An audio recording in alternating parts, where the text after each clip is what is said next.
Mi nombre es Magali Gutiérrez. Hoy, lunes 24 de agosto, y siendo las 10:30 de la mañana, les doy la bienvenida desde Bahía Blanca, en mi caso. Muchas gracias por sumarse a esta charla, nombrada El secreto más importante sobre el manejo de nutrientes en maíz, a cargo del ingeniero Nahuel Reusi Calvo. A lo largo de la presentación que estamos a punto de ver, ustedes podrán ir enviando preguntas en la sección que ven a la derecha de sus pantallas, y al finalizar la presentación les pasaré alguna de ellas a los oradores en base a la cantidad recibidas y al tiempo que dispongamos. Intentaremos poder realizar todas las preguntas. Sin embargo, les recomendamos, por favor, hacerlas en el transcurso de la presentación. Recordar que en el menú superior de la página principal hay una sección llamada Asistentes, donde podrán buscar a los oradores que están registrados en el Congreso y a través de la misma poder chatear o incluso programar reuniones con ellos.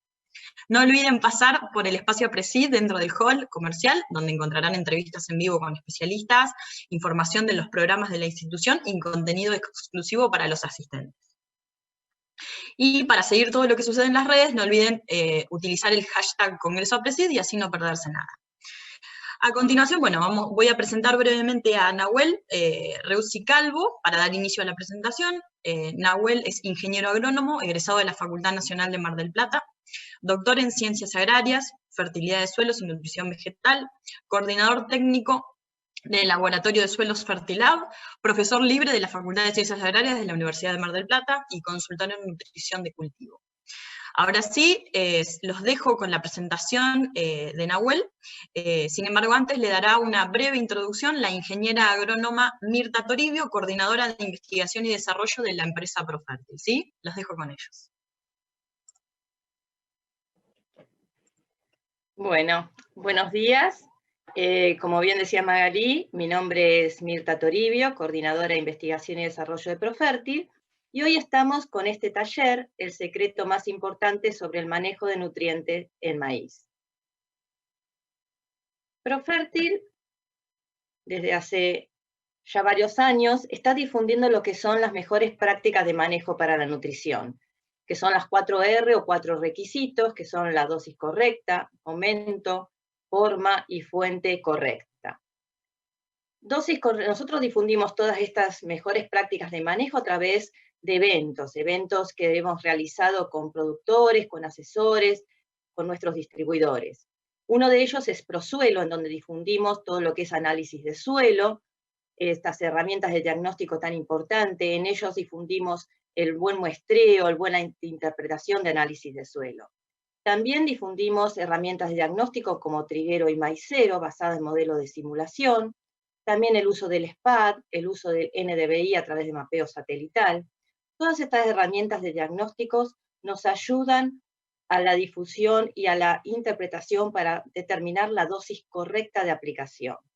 También en eventos como los meeting o los meet de aplicación, nosotros difundimos los momentos y formas de aplicación correcta. En ellos, y acompañados por empresas de maquinarias como Altina, Fertec, Schomer, nosotros difundimos la mejor forma de aplicación, teniendo en cuenta la regulación de la maquinaria y la calidad de los fertilizantes.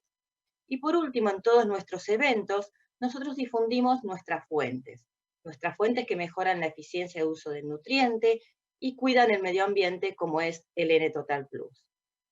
El manejo eficiente de los nutrientes a través de las mejores prácticas de manejo permite a los productores agropecuarios no solamente aumentar la eficiencia de uso de los nutrientes y disminuir las brechas de rendimiento en comparación con los rendimientos potenciales, sino también mejorar su adaptación al cambio climático, aumentar el secuestro de carbono de los suelos agrícolas y reducir las emisiones de gases de efecto invernadero, especialmente los óxidos nitrosos. Hoy nos encontramos en casa y este año tan particular nosotros seguimos difundiendo las mejores prácticas de manejo a través de videoconferencias como las que hicimos con la gente de Agroconsultas Online, con todas estas temáticas, y las pueden ver en la página de Agroconsultas en la sección Eventos Online.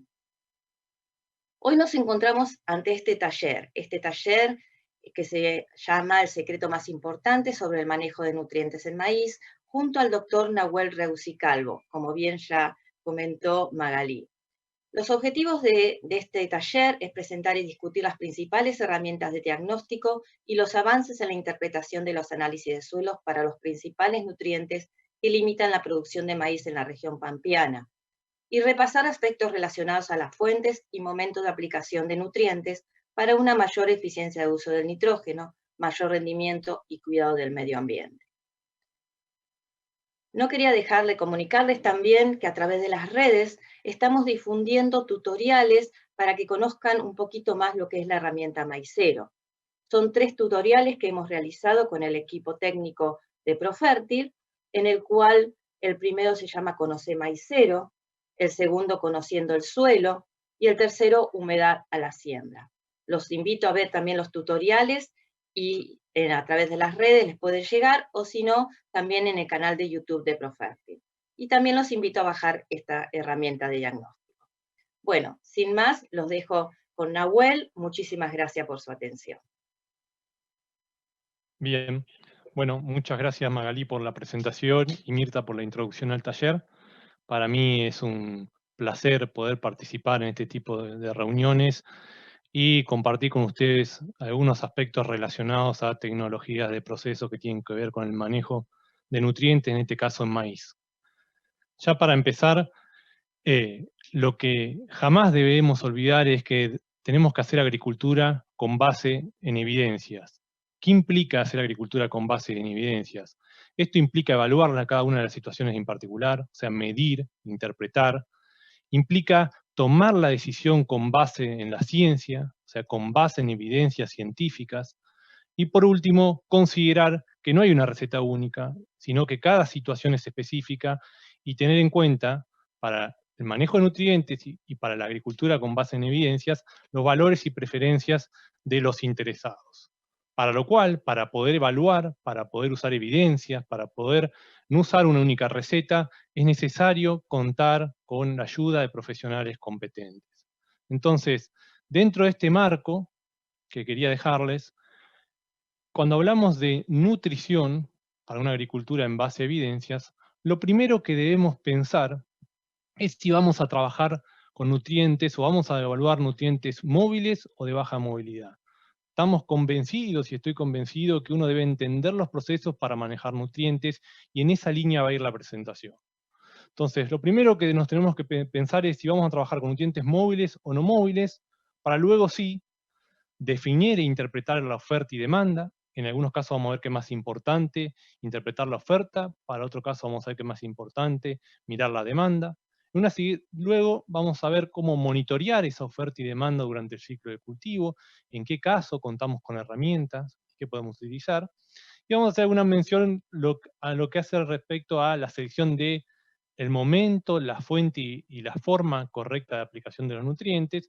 Más que nada vamos a hablar algo de fuente, con el objetivo de mejorar la eficiencia de uso de nutrientes, eso que les comentaba Mirta respecto a los 4 requisitos para el manejo responsable de los nutrientes, que hacen referencia no solo a la dosis, que son los primeros 2 puntos que les muestro acá, sino también al momento, fuente y forma correcta de aplicación.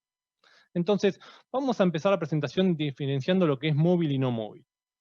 Posiblemente, y ese es nuestro primer paso, esto lo hayan visto alguna vez. Acá les presento 2 plantas de maíz. A su izquierda les pongo nutrientes móviles, típicos, el nitrógeno y el azufre, y a su derecha nutrientes de baja movilidad o poco móviles, como el fósforo y zinc. Pongo estos 4 porque son los principales, o los nutrientes que con mayor frecuencia limitan el rendimiento del cultivo de maíz en la región pampeana. Esto no quiere decir que sean los únicos y que en todos los ambientes tengamos la limitante de estos 4 nutrientes, ¿tá? Ahora bien, cuando nos concentramos en nutrientes móviles, como el nitrógeno y el azufre, son móviles porque sus formas inorgánicas, tanto el nitrato como el sulfato, se encuentran en la solución del suelo y llegan a la raíz por la acción del agua, o sea, por flujo masal. Lo que se ve en estos nutrientes, los cuales llegan, como vemos ahí, mediante toda esa zona de exploración radicular por flujo masal, en el cual la demanda, o sea, entender el rendimiento objetivo, son lo que tracciona las necesidades de estos 2 nutrientes. Mientras que cuando vamos a los nutrientes de baja movilidad porque interaccionan con la matriz sólida del suelo, prácticamente las raíces se deben chocar con los nutrientes para que sean absorbidos. Los mecanismos de llegada son principalmente por difusión o intercepción. Lo que miramos o nos concentramos en esa zona que ven ahí, más roja, son esos cilindros de deficiencia que se generan en la zona de raíz. O sea que en los nutrientes de baja movilidad, lo que tenemos que hacer foco más es en el suelo, en la oferta, en la concentración del nutriente que tenemos en la zona de exploración radicular. Entonces, acá separamos a grandes rasgos lo que son nutrientes móviles y no móviles.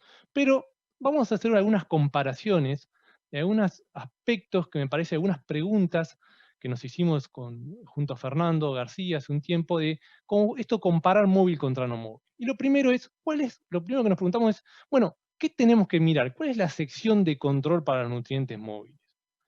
Y no hay duda que nuestra sección de control son los primeros 60 centímetros. Y no hay duda en esto, ¿por qué? Porque en eso que vemos de agricultura basada en evidencia, los modelos de diagnóstico y las evidencias científicas se han desarrollado para calibraciones en los primeros 60 centímetros. ¿Se puede medir más arriba, más abajo? Sí, pero en la actualidad la mayoría de los modelos de diagnóstico que se aplican, la sección de control son los primeros 60 centímetros. Entonces, en la sección es esa. ¿Qué miramos? ¿Cuál es nuestro foco en los nutrientes móviles? Lo que miramos es la demanda. El rendimiento objetivo es clave, definirlo. Y también lo importante es que esa demanda es variable en el tiempo, y una variación espacio-temporal. Claramente yo defino un rendimiento hoy y estoy 3 meses antes posiblemente en el cual se esté el periodo crítico de ese cultivo. Entonces, esa demanda es variable, por lo tanto, debo poder monitorear esa demanda durante el ciclo de cultivo. ¿Cuál es la otra pregunta? ¿Cuál es el valor del análisis en presiembra para un nutriente como para otro?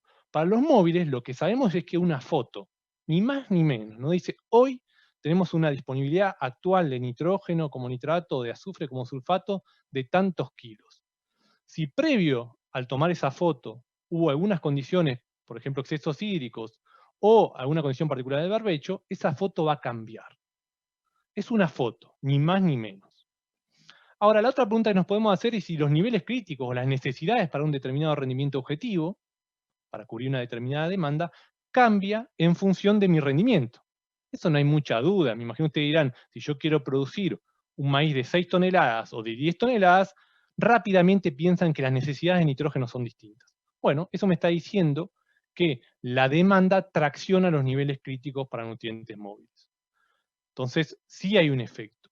Respecto a la otra pregunta, muchas veces es la textura de los suelos. En ambientes, por ejemplo, de que yo quiero producir 10 toneladas de maíz, pero de distinta clase textural, más arcilloso, más arenoso. ¿Cambian las necesidades de nitrógeno? Lo que se ha visto es que no cambian las necesidades de nitrógeno dentro del mismo potencial según la textura del suelo. Y por último, la pregunta que diríamos es, bueno, ¿podemos mejorar la interpretación de esa foto que tenemos en presiembra? Claramente sí, para nutrientes móviles, mirando las otras fuentes naturales de nitrógeno que tenemos para el cultivo, que son lo que aporta la minimización durante el ciclo de cultivo y lo que genera el antecesor inmediato. Vamos a ver un poco de esto. Entonces, de ahora en más nos vamos a concentrar un poco en la interpretación de la oferta y demanda para nutrientes móviles, para nitrógeno y para azufre, luego pasaremos a nutrientes de baja movilidad. Entonces, en esa interpretación de oferta y demanda, imagínense que tengo una planta de maíz creciendo y lo que sabemos es que para producir una tonelada de maíz, en esa planta tienen que entrar entre 18 a 22 kilos de N. Eso es lo que necesita absorber la planta. También lo que sabemos es que para que absorba eso, en el suelo deben haber entre 30 a 32 kilos de N por tonelada. Esa diferencia se debe porque la eficiencia de recuperación no es del 100%. Esto es mi demanda. Esa es mi demanda de nitrógeno. Obviamente yo después la afecto por la cantidad o las toneladas que quiero producir, pero esa es mi demanda. ¿Con qué le enfrenta la demanda? Con la oferta de nitrógeno. Y la oferta de nitrógeno es la foto, esa que les decía hoy, lo que mido en presiembra, que solamente lo hace el 30% de los productores de maíz de la región pampeana, o sea, fertilizan más del 90% de los productores, pero solamente el 30% mide la foto, o sea que hace fertilización sin evidencia, sin diagnóstico. El segundo aporte o fuente natural de nitrógeno es lo que aporta el suelo por mineralización, que sabemos ya hace varios años que la podemos estimar en el laboratorio en forma relativamente sencilla, a partir de un estimador como es el NAN, que es el nitrógeno incubado en anaerobiosis. Y nosotros le llamamos la película. ¿Por qué a la mineralización le llamamos la película? Porque va acompañando el crecimiento del cultivo. Hay más sincronía o acople entre esa fuente de nitrógeno para el cultivo y la demanda. Y por último, la tercera fuente que en este congreso se habla y se va a hablar bastante, es el efecto del antecesor, sea cultivo de servicio o antecesor tradicional. Ese antecesor juega en la dinámica del nitrógeno, del cultivo que sigue en la rotación. Juega generando un crédito de nitrógeno o juega generando un hambre de nitrógeno. Por lo tanto, estos tres componentes constituyen la oferta de N. Lo ideal sería ponerle número a cada uno de estos componentes para después enfrentar demanda con oferta, y lo que no satisfacemos de la demanda con la oferta natural, lo debemos agregar vía fertilización. Entonces, esto es interpretación de la oferta. Veamos algún ejemplo. ¿Qué pasa si solo vemos la foto, solo medimos el nitrógeno en presiembra? Bueno, hay distintos modelos, como el que le presento ahí, que muestran que a medida que yo me voy a ambientes de mayor potencial, o sea, donde aumenta la demanda, imagínense, esto es una revisión de Adrián Correndo, para ambientes de 6.000 kilos, estas son mis necesidades de nitrógeno, suelo más fertilizante, mientras que, esto que tengo acá, mientras que para ambientes de 14.000 kilos, claramente mis necesidades, mis niveles críticos cambian. Ahora, ¿qué pasa si en esos ambientes, si me concentro en un ambiente, por ejemplo, de 12.000 kilos, que tengo un nivel crítico de 250, tengo un cambio de mi película, mi mineralización cambia. En estos modelos sigo considerando el mismo nivel crítico, el mismo N objetivo.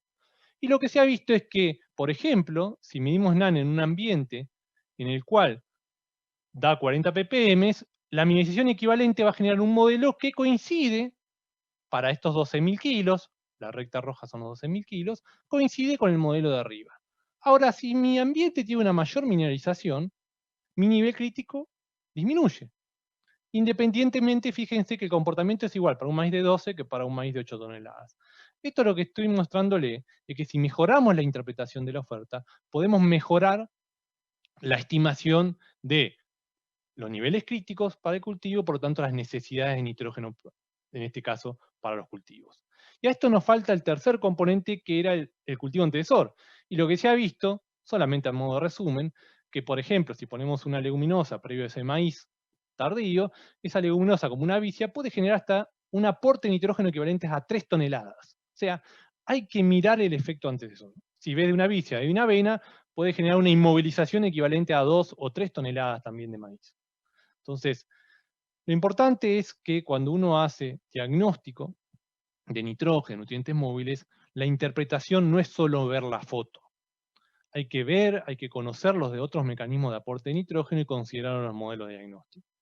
Con esto no quiero decir que salgan a medir NaN en todos los lotes, ni que vean el efecto antecesor en todos los lotes, sino que empiecen a considerar estos distintos procesos al modelo de tomar una decisión, al momento de tomar una decisión de recomendación. Ustedes muchos me preguntan, bueno, pero ¿varía tanto la mineralización dentro de una región? Bueno, acá tienen para la zona núcleo, que sería noroeste, provincia de Buenos Aires, sur de Santa Fe. Fíjense que el valor medio de mineralización estimado por el NaN de esos lotes es alrededor de los 40 ppm, pero tengo lotes con más de 60 y lotes con menos de 30. Lo mismo en distintas zonas, distintas regiones, sudeste bonaerense, oeste y demás. Esto me está diciendo que todos los suelos no mineralizan lo mismo, lo cual es lógico. Ahora, lo que hay que hacer es incorporar nuestro modelo de diagnóstico. Esto a nivel de zona. Pero ustedes dirán, bueno, dentro de un mismo lote también podemos tener variaciones en cuanto al potencial de mineralización. Las zonas verdes indican una mayor potencial de mineralización, las zonas naranjas un menor potencial de mineralización. Entonces, no solo tenemos variaciones dentro de una zona, sino dentro de un mismo lote, que hay que medirlas, hay que evaluarlas si queremos ser eficientes y efectivos en el uso de nitrógeno. Recuerden que una diferencia de 10 ppm en ese NaN generan en promedio para maíz un aporte adicional de unos 30 a 36 kilos de nitrógeno por hectárea, y eso en promedio son entre 800 o 1000 kilos más o menos de maíz que dejo o que produzco debido al aporte que realiza el suelo por mineralización. Recuerden que el nitrógeno, la mayor proporción reside en forma orgánica en el suelo, por lo tanto, los aportes de nitrógeno por mineralización son las principales fuentes de nitrógeno para los cultivos. Hay que medirlas, hay que evaluarlas, hay que considerarlas de a poco en nuestro modelo de diagnóstico. Ahora, ustedes dijeron, bueno, está bien, voy a hacer diagnóstico, voy a medir estas distintas fuentes naturales de nitrógeno para hacer una buena interpretación, y muchos realizan la primera aplicación y se olvidan de la nutrición durante el ciclo de cultivo. Dijimos que para nutrientes móviles es clave definir la demanda y que esa demanda es variable en el tiempo. Por lo tanto, no queda otra que monitorear esa oferta y demanda durante el ciclo de cultivo. No podemos darnos el lujo de olvidarnos de la nutrición una vez que sembramos los cultivos. La nutrición, si vamos al lote a ver malezas, vayamos al lote a ver nutrición. Y no es muy costoso. Ahí lo que tienen ahí esa foto de abajo, es lo que nosotros llamamos como la tecnología de proceso más barata. Son franjas saturadas de nitrógeno. ¿Qué es eso? El productor realiza la aplicación de nitrógeno en todo el lote y en una parte del lote le dice al maquinista pase 2 o 3 veces y genera una franja de saturación de N. ¿Esto por qué es importante? Porque nos permite ir monitoreando la oferta y demanda durante el ciclo de cultivo. Lo que se ha favorecido ese monitoreo en los últimos años de oferta y demanda es debido a que los híbridos modernos de maíz tienen una mayor proporción del nitrógeno acumulado que se acumula post floración. O sea, tengo una ventana. Si tengo agua y puedo monitorear la demanda durante el ciclo con sensores como por ejemplo el clorofirómetro, sensores de transmitancia como el SPAD o de refractancia como el GreenSeeker, puedo ir monitoreando y tomar decisión a partir de modelos de diagnóstico que se han ajustado. Este modelo, a modo de ejemplo, lo que me relaciona es la dosis óptima económica en función del índice de suficiencia, que es la relación entre lo que mido en mi lote con respecto a la franja. Entonces uno puede ir en B10 en maíz, monitorear y ver cómo está el cultivo en ese momento y tomar una decisión de refertilización. Generalmente lo que pasa es que no cuentan ni el productor, muchas veces con el GreenSeeker ni con el SPAD. Bueno, no cuentan con ninguna herramienta, no importa, hagan la franja y usen el ojo. Después hay que ver cuántos kilos de nitrógeno es el ojo de cada uno de nosotros, pero por lo menos vean la diferencia entre franja y lote y vayan viendo qué tan efectiva fue la decisión inicial que ustedes tomaron respecto al diagnóstico de la nutrición nitrogenada. Hay que monitorear los nutrientes durante el ciclo de cultivo, particularmente los nutrientes móviles, como el caso de nitrógeno, y vamos a ver después algo de azufre. Ahora, todo esto que yo les mostré del diagnóstico, la interpretación de la oferta y el monitoreo, hace referencia al ajuste de la dosis. Pero también teníamos otras preguntas, que era el cuándo, el cómo y el con qué, ¿no? ¿Cuándo aplicarlo? ¿Cómo y con qué? Solamente voy a hacer un paréntesis, el cuándo y el cómo lo voy a dejar para las preguntas, pero el con qué, ustedes saben que la principal fuente de nitrógeno utilizada en el cultivo de maíz es la urea granulada, y dentro de eso tenemos distintas alternativas, nosotros llamamos fertilizantes de eficiencia mejorada, como pueden ser polímeros que recubren la urea, inhibidores de la actividad ureásica, inhibidores de la nitrificación, que actúan en distintas etapas del proceso de hidrólisis de esa urea o de oxidación del amonio, que son ni más ni menos alternativas con que cuenta el productor para que cuando hacemos agricultura en base a evidencia e identificamos esa situación en particular, dijimos no hay recetas únicas, bueno, en algunos casos estos fertilizantes, como otros de eficiencia mejorada, pueden ayudar a ser más eficientes en el uso del nutriente. Ahora, como les digo esto, también les digo que la fuente no reemplaza la dosis. La clave es definir las unidades de nitrógeno, porque después la fuente no me va a compensar un mal diagnóstico de la nutrición inicial. Eso es importante que lo consideren. Volvemos a esa agricultura en base a evidencias. No hay receta única. Usemos las evidencias científicas para la selección de una fuente u otra, ¿tá? Y siempre miramos, ¿tá? Evaluemos. Entonces, hasta acá vimos lo que hacía referencia a nitrógeno, 2 o 3 comentarios respecto a azufre. Una vez si entendieron el razonamiento de nitrógeno, azufre no le va a costar demasiado porque en realidad el azufre, al igual que el nitrógeno, reside en la materia orgánica, o sea, las mismas fuentes que pensamos para nitrógeno tenemos que pensar para azufre, eso de la foto, lo de la película, lo del efecto antecesor. La clave en azufre es identificar los lotes con deficiencia. ¿Por qué les digo esto? Te dirán, bueno, pero en los otros también es clave eso. Pero en azufre más importante aún, porque siempre la respuesta que yo tengo una vez que tengo deficiencia, paga el costo de la aplicación. En general para azufre necesito entre 5 a 6 kilos de grano para pagar 1 kilo de azufre, y las respuestas son hasta de 80 kilos de grano por kilo ese aplicado en maíz. Entonces, es un nutriente desde el punto de vista económico, es barato, la clave es hacer diagnóstico, ¿no? Identificar las zonas con problemas. Entonces, la caracterización del ambiente, suelos con bajo contenido de materia orgánica, arenosos, sistemas muy intensivos, cuando mediciones en presiembras de la foto que me dan niveles de azufre como sulfato menores a 7 ppm, la película, ese valor de NaN que me permite estimar mineralización, también lotes que tengan menos de 55 ppm, son condiciones predisponentes a tener deficiencias al agregado de azufre. Otro tema no menor es que no haya napas con sulfato. Generalmente las napas de la región pampeana tienen sulfato, entonces muchas veces ustedes ven lotes con prolongada historia agrícola, bajo sulfato inicial, baja mineralización, pero el cultivo está tomando agua de la napa y esa napa tiene sulfatos, también toma sulfato. O cultivos bajo riego, maíz bajo riego, ojo, evalúen la calidad del agua de riego, más que nada pensando en el aporte de azufre que realizan muchas veces con ese riego. ¿tá? Entonces la interpretación es más compleja para nitrógeno, pero miramos las mismas cuestiones. Una gran diferencia entre nitrógeno y azufre es la residualidad.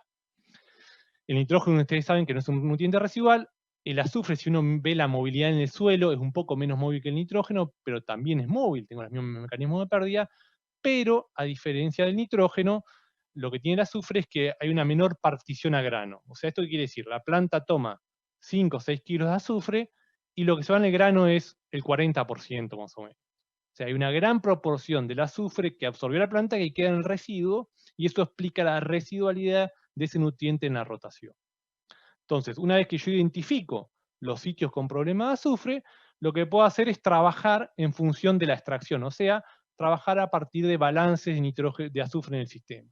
O sea, en función de lo que se va de azufre en el grano en mis lotes, estimo la dosis aplicada. Si se van, por ejemplo, un maíz de 10.000 kilos, se me van 12 kilos de azufre en el grano, bueno, mi dosis debería andar entre los 12 a 15 kilos de azufre. Pero lo importante es hacer diagnóstico para identificar esos sitios con problemas. Entonces, hasta acá, lo que en esta comparación de móvil y no móvil, lo que nos concentramos son los nutrientes móviles. Rápidamente, con el mismo razonamiento, vamos a ir a lo de baja movilidad, que vamos a ir más rápido debido a que, si me siguieron el razonamiento, para los móviles, para los nutrientes móviles, no móviles, la sección de control, ¿cuál es? Los 0,20 centímetros. En algunos casos se ha difundido el muestreo más superficial, más en profundidad, pero nuestros modelos de diagnóstico están ajustados a 20 centímetros. Entonces, muestriemos a 20 para realizar diagnóstico de nutrientes de baja movilidad como el fósforo y el zinc.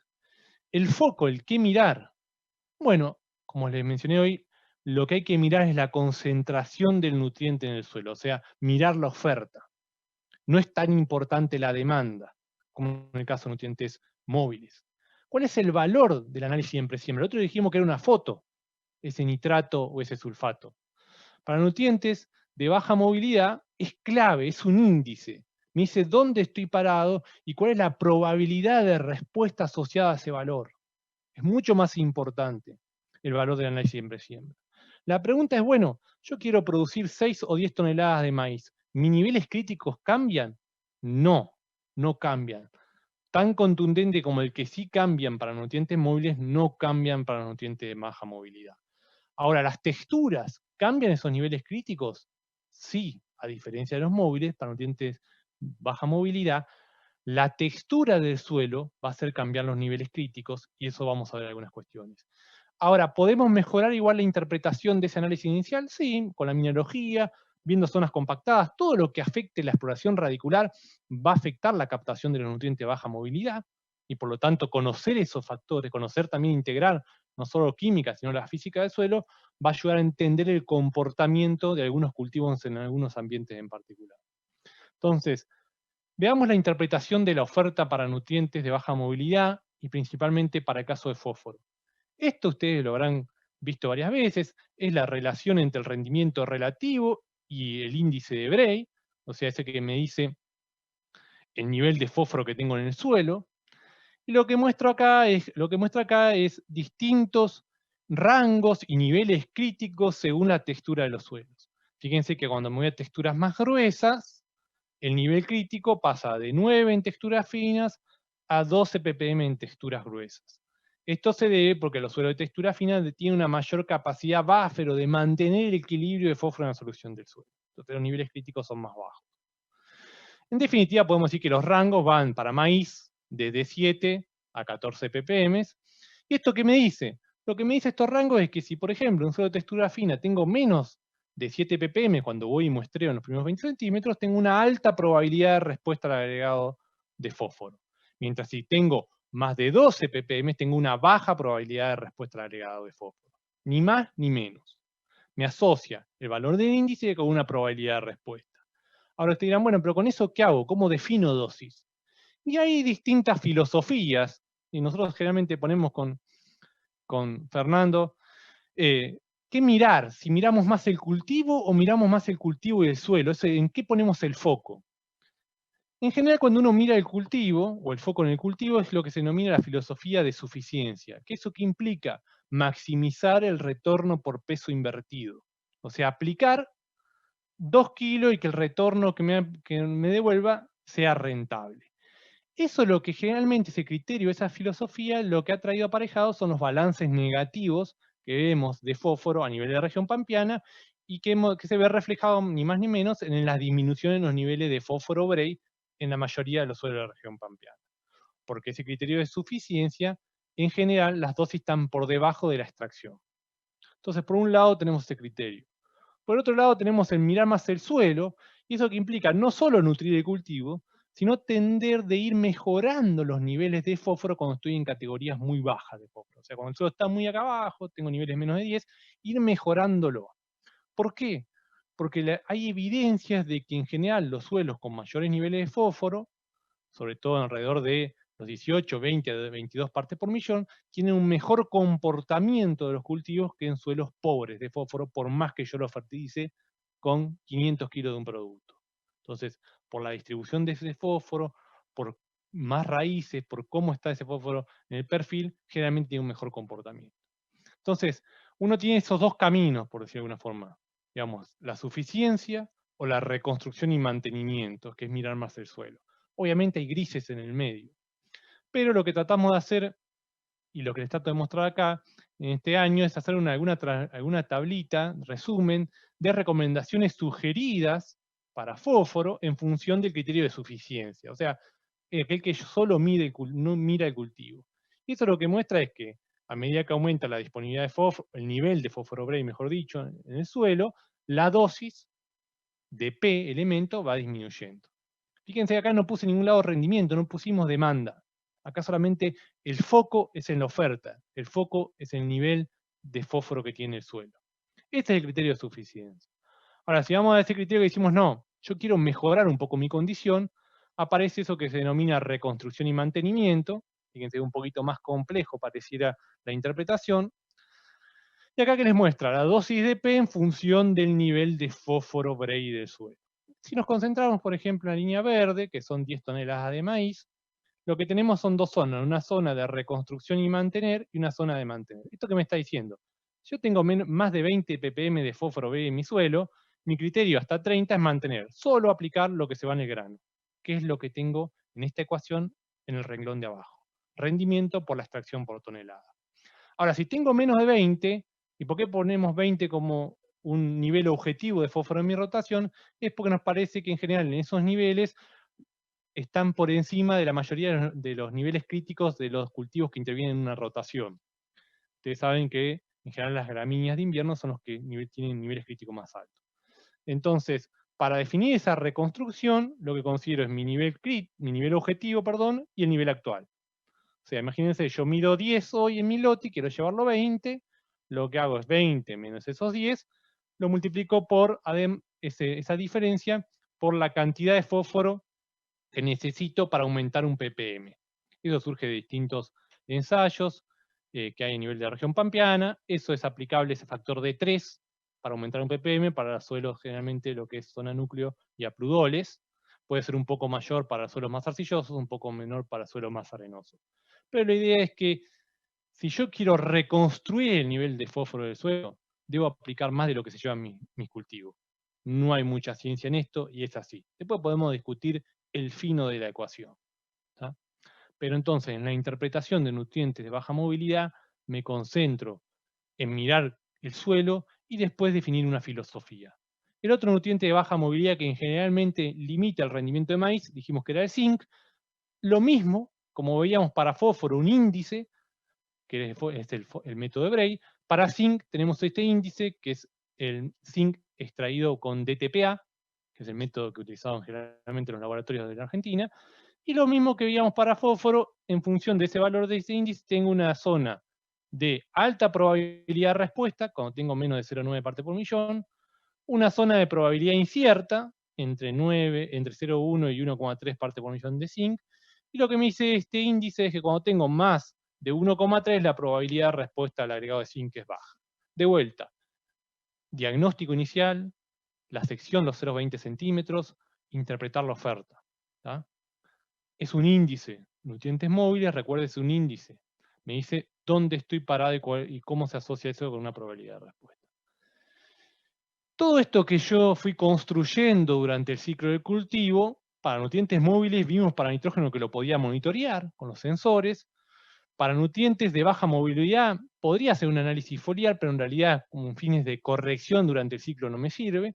Pero sí lo que estamos convencidos es que el análisis de grano, como ese monitoreo final o post-mortem, nos permite conocer la concentración que está en esos granos e indicarnos a nosotros qué tan bien o tan mal hicimos las cosas durante el ciclo de cultivo. ¿Por qué? Porque hay niveles críticos, por ejemplo, para el caso de nitrógeno, que nos dicen que si esos granos tienen menos de 1,1 o 1,2% de nitrógeno, nos indicarían que, bueno, nos quedamos cortos en la nutrición nitrogenada del maíz en esa campaña y podríamos pensar o replantear eso de medir en esta agricultura en base a evidencias, replantearnos las condiciones o la nutrición para las próximas campañas. Lo mismo para fósforo y lo mismo para azufre. O sea, el análisis de grano, si bien es post-mortem, nos permite identificar qué pasó durante ese cultivo. Acá tiene algunos valores para otros nutrientes que podríamos identificar como valores ideales, que igual les van a quedar disponibles. En definitiva, cuando hablamos de los secretos, o el secreto más importante de la nutrición del maíz, y yo hablo de los secretos de la nutrición para una agricultura en base a evidencias, recuerden, hay que evaluar, y eso de evaluar es importante entender la condición de suelo, ver la historia del lote, hacer un correcto muestreo de suelo. Si no hacemos diagnósticos, no podemos manejar en forma eficiente y efectiva la nutrición de nuestros cultivos, monitorear esa decisión inicial. Cuando hablamos de hacerlo agricultura en base a evidencias, es trabajar, entender la dinámica de los nutrientes en el suelo y en la planta. Entender esta dinámica es, como yo les digo, los nutrientes interactúan, pero fíjense que lo que es móvil, el manejo de nutrientes móviles de los de baja movilidad es totalmente distinto. ¿tá? Obviamente, usar modelos que hayan sido calibrados y validados, y en todo eso no hay recetas únicas, claramente. Hay un tema con la tenencia de la tierra, una filosofía de manejo, cuál es mi relación de insumo-producto de ese año en particular, hay regulaciones, está el medio ambiente, todo esto hace a lo que nosotros, o lo que tratamos de ver como los secretos, en cierta forma, de la nutrición, pensando en una agricultura en base a evidencia. Lo que estamos convencidos, y ya lo había dicho Albert Einstein, es que si buscamos resultados distintos no podemos hacer siempre lo mismo. ¿tá? Entonces, el gran desafío en el manejo de la nutrición de los cultivos, en este caso en maíz en particular, es desaprender. Desaprender significa salir de nuestra zona de confort, desaprender significa no ser esclavo a lo que sabemos hoy en día y tratar de incorporar nuevos conocimientos o nuevos enfoques para ir a una zona de aprendizaje y para, en definitiva, ser más eficientes y efectivos en el uso de los nutrientes, por ende hacer una agricultura más sustentable. Bueno, eso era todo y quedo disponible para las preguntas. Muchas gracias. Bueno, muchísimas gracias, Nahuel, por tu presentación, muy interesante. Ahora me gustaría comenzar a pasarte algunas de las preguntas que fuimos recibiendo en la audiencia. Bueno, y recuerdo que tenemos 20 minutos nomás, así que vamos a empezar a pasarte preguntas. En primer lugar, la densificación o compactación del suelo, ¿podría generar diagnósticos erróneos en el análisis de nutrientes? Sí, digamos, claramente eso afecta particularmente a los nutrientes de baja movilidad, y en esos casos son en los cuales por ahí los niveles críticos puedan ser diferentes según la compactación y que tenga de ese ambiente, de ese suelo en particular. Claramente sí. A nutrientes móviles también lo va a afectar, pero en menor medida, porque va a afectar la eficiencia de captación de los mismos. Eso hay que considerarlo. No hay en la actualidad no tenemos umbrales ajustados para zonas compactadas y no compactadas, pero es una cosa que hay que tener en cuenta para muchas veces entender por qué se comporta de una forma u otra el cultivo, aun cuando lo hemos nutrido bien. ¿Está? Perfecto. Bien. Bien, mencionaste la disponibilidad de, o sea, la relación de evaluación de diagnóstico, diagnóstico de la fertilidad respecto a fósforo Bray. ¿Qué sucede cuando tenemos pHs elevados y debemos utilizar Olsen? ¿Hay alguna recomendación para fertilización con utilización de Olsen? Sí, es así, digamos, Bray funciona bien a pH neutro a levemente ácidos. Olsen se ha desarrollado para pHs alcalinos. El problema de Olsen, y mi actividad aparte está dentro también de un laboratorio de servicios, es que no tenemos umbrales calibrados para la región pampeana. Entonces, nosotros podemos hacer Olsen, bárbaro, es la primera etapa, hacer el muestreo y el análisis, pero el problema tenemos de interpretación. Porque ¿cómo interpretamos ese Olsen? Bueno, tenemos que ir a tablas de Estados Unidos, de otros países en los cuales han ajustado. Entonces, en realidad, en esa condición, yo siempre digo, bueno, Olsen le va a dar le va a decir realmente cuál es el nivel de fósforo que tengo disponible o extractable, digamos, para el cultivo. La interpretación, lo único que puedo hacer es usar tablas de afuera. Lo que sí, no hay duda, es que si tengo bajo Olsen, voy a tener bajo Bray y voy a tener que usar fósforo. El problema son las categorías intermedias siempre. Pero no hay, por ahora, umbrales ajustados, por lo menos que estén publicados, para las condiciones de la región pampeana en suelos de pH alcalinos. ¿Tá? En esas condiciones lo que le digo, bueno, usen tablas de afuera, hagan franjas con dosis creciente de fósforo y saquen sus conclusiones a nivel de lote de producción. Bien, perfecto, clarísimo. Continúan. ¿Podrías comentar algunas tendencias o nuevas tecnologías como sensores y tecnologías satelitales que se vienen en el diagnóstico de nutrientes? Sí, digamos, estamos convencidos de que la nutrición hay que monitorearla, y eso va la pregunta hacia eso, pero no hay que dejar de pensar que solamente muestreamos el 30% de los suelos. Entonces, todo eso es muy bueno, pero es para complementar el diagnóstico inicial. Por ende, yo siempre digo al productor que no hace muestreo de suelo, no empiece a pasar drones en los lotes. Haga muestreo de suelo, haga un diagnóstico inicial y después complemente eso con los drones, si quiero, las imágenes, siempre y cuando haya modelos y evidencias científicas que avalen el uso de esas herramientas. En lo que se viene, hay muchas plataformas que tratan de monitorear el NDVI durante el ciclo de cultivo, que da algunas cuestiones, digamos, de escalabilidad, porque uno con el SPAD es una medición muy puntual, que lleva mucho tiempo. De eso se está trabajando, hay varias empresas que trabajan con eso. Nosotros en el grupo hay un trabajo de investigación de una tesis de doctorado que trata de usar imágenes radar o SAR para el monitoreo de nitrógeno en maíz, y bueno, generar modelos y algoritmos para poder ajustar durante el ciclo de cultivo nitrógeno, pero también que permite censar que sense humedad del suelo, y hasta eso vamos, digamos. Nutrientes móviles en cultivos con el rendimiento, tenemos que poder jugar a monitorear esa demanda durante el ciclo y reajustar la dosis. Otra línea de trabajo es, bueno, monitoreamos, pero ¿hasta dónde podemos aplicar nitrógeno? Digamos,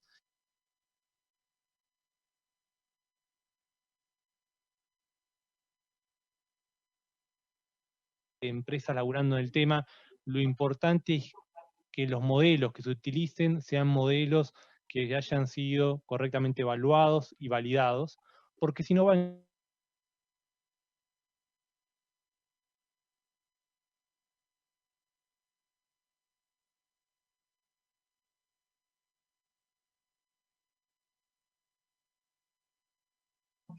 Seguimos acá con las preguntas. ¿El nivel de nitrógeno en grano se lo puede estimar directamente con el porcentaje de proteína? Sí, sí, hay una relación que, o sea, si uno tiene el dato de proteína, es variable, pero en general para maíz uno puede, a partir del porcentaje de proteína, dividido un factor que es 6,25, determina la concentración de nitrógeno en grano. Para cereales el factor es 5,7, pero claramente, si tienen el dato de proteína, pueden estimar la concentración de nitrógeno en grano y saber qué tan bien o tan mal hicieron la nutrición nitrogenada durante el ciclo. Perfecto, perfecto. Acá hay otra. Maíz con antecesor gramíneas. ¿Cómo determinamos cuánto nitrógeno se inmoviliza y de qué manera podemos realizar el ajuste de N? Buenísima la pregunta. No hay mucha respuesta al respecto. Es otra fuente, oferta natural de nitrógeno que tenemos, digamos, el antecesor, que cada vez, como tenemos más cultivo de cobertura en muchas zonas, juegan más. Lo que se ha visto, digamos, ¿qué es lo que podemos hacer? La aproximación, por ahora no hay un modelo todavía ajustado con antecesor, hay varios grupos trabajando en eso, pero lo que podemos hacer una primera aproximación es, bueno, al momento de realizar el quemado de alguna forma, o el rolado, lo que sea del cultivo de esa gramínea, medir materia seca y medir concentración de nitrógeno en planta. Teniendo ese valor, yo voy a decir, bueno, este cultivo, esta gramínea, tiene una relación carbono-nitrógeno tanto, en función de eso puedo saber si va a mineralizar o inmovilizar, y en función de la cantidad de acumulado nitrógeno en ese lote en particular, en esa condición en particular, puedo hacer una estimación de cuántos kilos puede aportar o puede inmovilizar. Si no quemamos a tiempo esas gramíneas como antecesor de maíz, lo que se ha visto en algunos trabajos es que puede generar inmovilizaciones equivalentes a 40 o 50 kilos de N, que la única forma que tengo es aumentarla en la dosis que yo voy a aplicar al cultivo de maíz para compensar ese balance negativo. Ahora, si lo cortan a tiempo, lo queman a tiempo a la gramínea, eso sería inicio de encañazón, generalmente la inmovilización es de menor magnitud y no debería tener ese problema durante el ciclo, esa hambre de nitrógeno del cultivo que sigue. Pero hoy en día lo que podemos hacer es medir materia seca, medir nitrógeno en ese cultivo antecesor y tener alguna idea de acumulación y en función de eso hacer alguna estimación. Es lo único que podemos hacer. Perfecto. Bien. Otra más. ¿Cómo relacionamos el valor de NaN a kilos de N en lote de maíz en el sudoeste bonaerense? Sí, yo, digamos, por tiempo no quise entrar en esos detalles. En realidad, digamos, el laboratorio informa un dato de concentración, estima le va a dar un valor de ppm de nitrógeno en forma de incubado anaerobio, NaN, y eso para transformarlo a kilos por hectárea hay distintos factores que en general son más variables en cultivos de verano que en cultivos de invierno. Para maíz, lo que se ha visto es que para lo que son lotes del sudeste bonaerense y también aplicado hacia el sudoeste bonaerense, cada ppm de NaN que me informa el laboratorio mineralizan en promedio 3 kilos de nitrógeno por hectárea. Ahora, si ese maíz debe estar en el sudeste o del centro-sur de la provincia de Buenos Aires hacia el norte, o sea, zona núcleo, lo que me dice es que por cada ppm que me informa el laboratorio se mineralizan 3,6 kilos de nitrógeno. Esto todo para maíz temprano.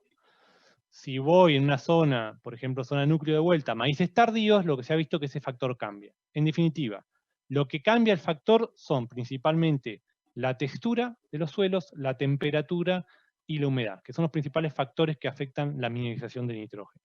Pero esto está ajustado, está disponible en las páginas web que tiene mi contacto, se lo puedo mandar, esa información está disponible y se ha validado. Perfecto, perfecto.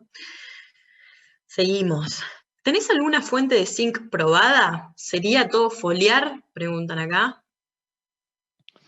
En realidad, en cuanto a fuentes de zinc, hay de las que quieran en el mercado. En general, cuando uno hace primero lo que uno recomienda es hacer diagnóstico e identificar sitios con menos de esa parte por millón de zinc como sitios con alta probabilidad de respuesta. Una vez que identifico eso, siempre el zinc, lo recomendable, como está asociado a puntos de crecimiento en la planta y demás, es que vaya temprano. Que vaya temprano quiere decir que en general las fuentes que van, por ejemplo, algunas formulaciones químicas, algún impregnado de la semilla y demás, generalmente pueden tener un mejor comportamiento, sobre todo en lotes con muy bajo zinc en el suelo. Ahora, si ustedes arrancan el cultivo y ven una deficiencia de zinc y quieren corregirla con un foliar, también podría usar foliar. No hay grandes diferencias en eficiencias cuando usas una fuente impregnada, una fuente al suelo temprano, digamos, en la siembra, o un foliar. Es más el tema de logística y por ahí que vaya la necesidad de que vaya temprano para favorecer el arranque del cultivo, ¿tá?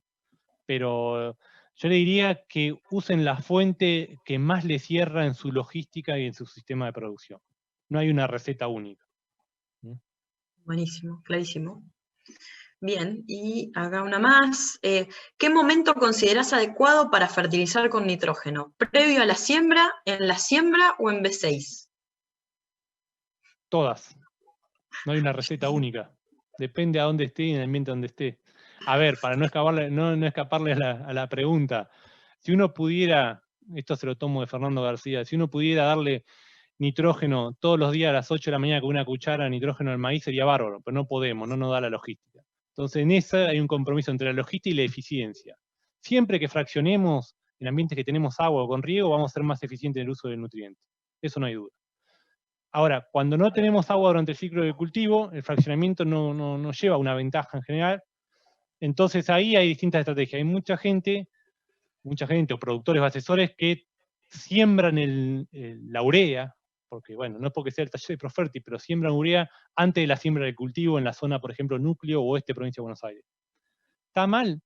En realidad tienen muy buenos resultados. Lo ideal sería aplicarlo lo más cerca posible a la siembra, incorporarlo mejor para reducir las pérdidas, y en esos ambientes en el cual durante el ciclo de cultivo generalmente no tengo disponibilidad hídrica, la aplicación a la siembra tiene una ventaja a favor.